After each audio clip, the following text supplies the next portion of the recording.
Hello everyone, welcome back to our YouTube channel. આજે હું તમારા માટે ગુજરાતીનું ફેવરેટ હાંડવાની રેસીપી લાવી છું. તો ચાલો આપણી રેસીપી સ્ટાર્ટ કરીએ. હાંડવો બનાવવા માટે મેં અહીંયા હાંડવાનો લોટ રેડીમેડ લીધેલો હતો અને તેને જ મેં હાફ ચમચી મેથી એડ કરીને છાશની અંદર 5 થી 7 કલાક માટે સારી રીતે ફર્મેન્ટ થવા માટે મૂકી દીધો હતો. તમે અહીંયા જોઈ શકો છો કે 5-7 કલાક પછી મારો લોટ સારી રીતે ફર્મેન્ટ થઈને ફૂલી ગયો છે. હવે તેની અંદર જ આપણે મસાલા કરવાના છે.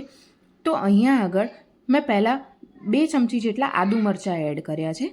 તો અહીંયા આદુ મરચાં તમે તમારા ટેસ્ટ પ્રમાણે ઓછા વધારે કરી શકો છો. પછી એક મોટો દૂધીનો ટુકડો મેં ખમણીને લીધો છે. બધી જ દૂધીને આપણા હાંડવાના બેટરની અંદર આપણે એડ કરી દઈએ.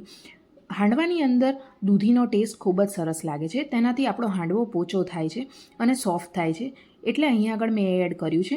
પછી અહીંયા હું મારા બાળકો માટે બનાવી રહી છું. તો મેં અહીંયા આગળ વ્હાઈટ તલ નથી યુઝ કર્યા, મેં કાળા તલ યુઝ કર્યા છે. કાળા તલ એ બાળકોના બોન્સ માટે ખૂબ જ સારા છે, એટલે એ એડ કર્યા છે. તમે વ્હાઈટ તલ યુઝ કરી શકો છો. પછી 2 ચમચી જેટલા આદુ મરચાંની પેસ્ટ મેં એડ કરી છે. અહીંયા તમે જે પ્રમાણે તીખું ખાતા હોય તેટલા તમે આદુ મરચાં એડ કરી શકો છો. પછી કસૂરી મેથીને હાથથી ક્રશ કરીને મેં અંદર એડ કરી છે. હાંડવામાં કસૂરી મેથીનો ટેસ્ટ ખૂબ જ સરસ લાગે છે. તો તમે પણ એકવાર કસૂરી મેથી હાંડવામાં એડ કરીને ટ્રાય કરજો અને પછી મને કમેન્ટ્સમાં જણાવજો કે તમને આ કેવો લાગ્યો. હવે આ બધી જ વસ્તુઓને મેં મારા બેટરની અંદર એડ કરી છે. હવે આપણે મસાલા કરવાના છે. તો અહીંયા મસાલામાં મેં એક મોટી ટીસ્પૂન જેટલી હળદર એડ કરી છે.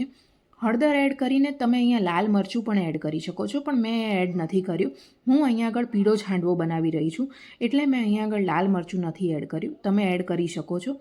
પછી હવે એની અંદર આપણે આપણા ટેસ્ટ પ્રમાણે મીઠું એડ કરવાનું છે. 3 મોટી ચમચી જેટલી ખાંડ એડ કરવાની છે. એ બધી જ વસ્તુઓને મિક્સ કરીને એક સાઈડ મેં મારા હાંડવિયાને રેડી કરી દીધું છે. હાંડવિયામાં બેક માટે મેં નીચે સોલ્ટનો યુઝ કર્યો છે.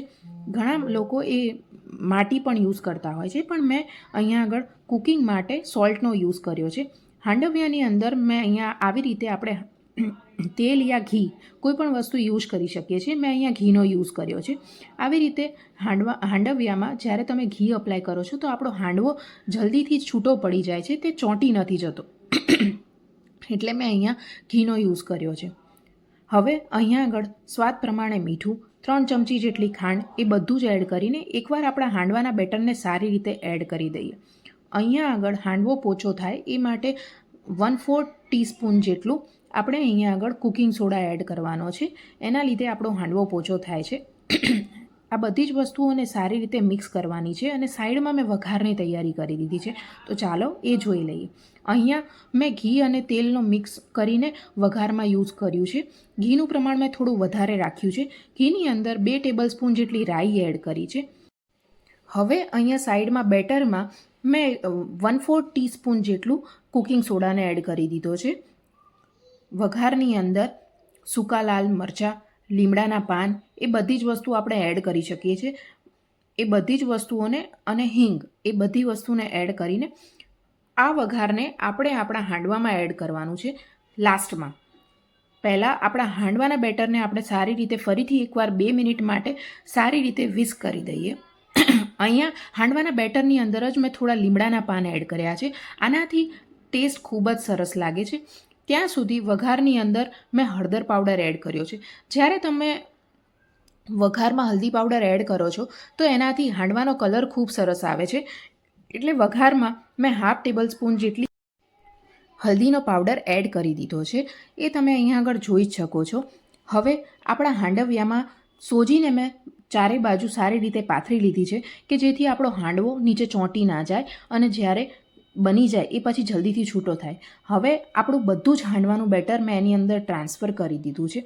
આ ગુજરાતીની એક ખૂબ જ સારી રેસિપી છે. તો તમે એકવાર આ રેસિપી જરૂરથી ટ્રાય કરજો અને તમારા રિવ્યૂઝ મને કમેન્ટ સેક્શનમાં જણાવજો કે તમને આ હાંડવો કેવો લાગ્યો. આ હાંડવો હું મારા નાના બાળકો માટે બનાવી રહી છું, એટલે મેં અહીંયા આગળ થોડો લાઇટ બનાવ્યો છે. તમે અહીંયા આદુ મરચાં, લાલ મરચો એ બધું જ યુઝ કરી શકો છો. ઉપરથી મેં અહીંયા વ્હાઈટ તલને સારી રીતે પાથરી દીધા છે,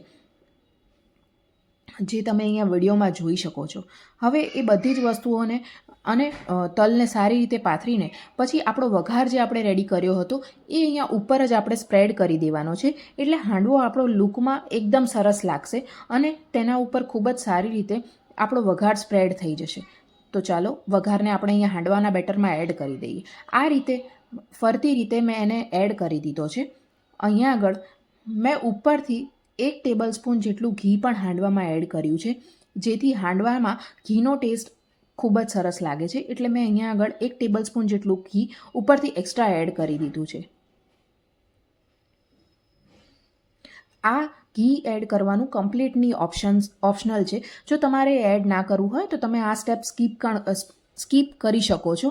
હવે આપણે હાંડવીઓ બંધ કરી દઈને અને તેને 40 થી 45 મિનિટ માટે સારી રીતે કૂક થવા દઈએ. પહેલાં હાંડવાને મેં ફાસ્ટ ગેસ ઉપર રાખ્યો હતો અને પછી તેને ગેસની ફ્લેમ એકદમ સ્લો કરીને સારી રીતે કૂક થવા દીધો છે. 1 કલાક પછી મારો હાંડવો કેવો સરસ રેડી થયો છે. તો તમે પણ આ રેસીપી જરૂરથી ટ્રાય કરજો અને તમારા રિવ્યૂઝ મને કમેન્ટ સેક્શનમાં જણાવજો કે તમને આ હાંડવો કેવો લાગ્યો.